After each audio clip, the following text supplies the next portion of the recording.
Next up, the Chinese rolling out the red carpet for world leaders arriving at the G20 summit in China, all except for our president. In fact, they didn't even give him those stairs at first. Another snub on the world stage.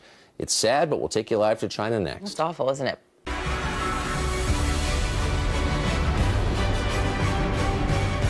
Hi, everyone. Another snub on the world stage. China rolling out the red carpet for world leaders at the G20 summit, but not for President Obama. Yeah, look at this picture. The drama surrounding his arrival doesn't end there. No, there was a lot of drama on the tarmac yesterday. Fox News correspondent Kevin Cork is traveling with the president, and he joins us from Hangzhou, China, with more.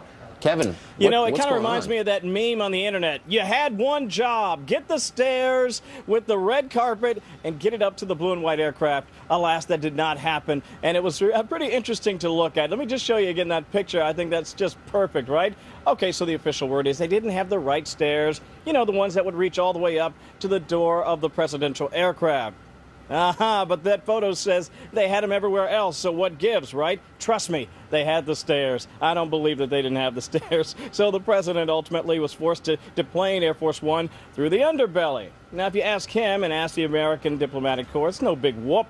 But the fireworks really started after that. The Chinese, as you know, have kind of a complicated relationship with the press. They tried to corral the American contingent and keep them from watching the president, even delaying National Security Advisor Susan Rice and her deputy Ben Rhodes for just a short time. And then, of course, words were exchanged, including this, Jim, from the Chinese official. This is our country and our airport. Wow. Later on, it was all calm and cool as the presidents, Obama and Xi Jinping, strolled through the little garden, had a little tea before all the hard work here at the G20 was set to begin. Interesting beginning to things here in Hangzhou. Now, I want to point your attention to a couple things that will be very important. The president obviously did have his bilat with Turkish President Recep Erdogan, talking once again about the importance of this relationship with this NATO ally, and the Americans pledging to get to the bottom of that attempted coup. And yes, we're also looking forward to the president's conversation with Vladimir Putin, although that has not yet been scheduled. You know it's going to happen. Of course, I'll bring that to you when it does. Guys, back to you. Thanks a lot, Kevin. Appreciate it. Kevin. President Obama touching down in China ahead of the G20 summit. The president all smiles here with the Chinese president, but we're learning the trip got off to a rocky start with heated words between a White House aide and a Chinese official. White House correspondent Kevin Cork is live in China. All right, Kevin, we want to hear what happened there. Yeah, tension right away, right? So if you had any hopes whatsoever of a flawless and perfect G20 summit, all right, they're out of the window. They're gone, because right off the very start, and just a little bit of a dust-up, but just for clarity, keep in mind, this kind of reminds me of the 2009 visit. This sort of an aggressive posture here in China, I think it's fair to say. And so, again, that was on full display today, as we saw Chinese officials demanding their White House counterparts ban photographers from their usual position to mark the president's arrival in a foreign country. Even National Security Advisor Susan Rice was temporarily denied access to the president. But again, I don't want to sort of overstate it. It is sort of par for the course if you've ever been here before on a trip like this. Now, despite the tension, the two leaders, we're speaking of President Obama and Xi Jinping, did manage to carve out some moments of calm during a nighttime walk. Highlight of the day, clearly the Paris Climate Agreement, but there are still several areas of disagreement between the two countries.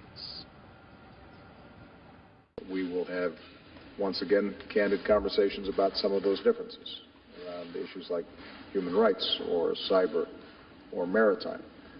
But our teams have been engaged. They have worked very well and diligently together. And so I want to thank not only you, Mr. President, but also your entire government for the constructive way in which we have worked in preparation for this meeting.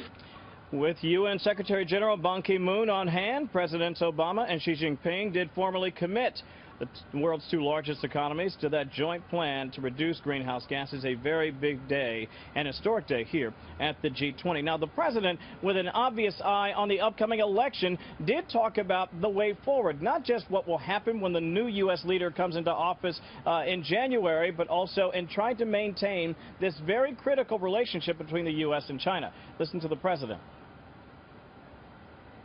I'm absolutely committed to ensuring not only that this is a productive meeting, but that we're also setting the stage so that the next U.S. administration comes in with a relationship that is on a strong and productive footing. Clearly, this will be a very interesting G20, not just talking about economic issues and security issues.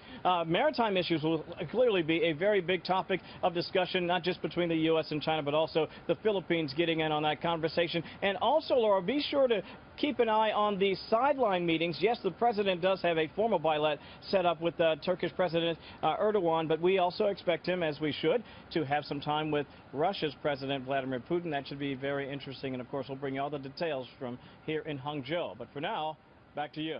All right, Kevin, thanks so much. What a great assignment. We'll look for more of that.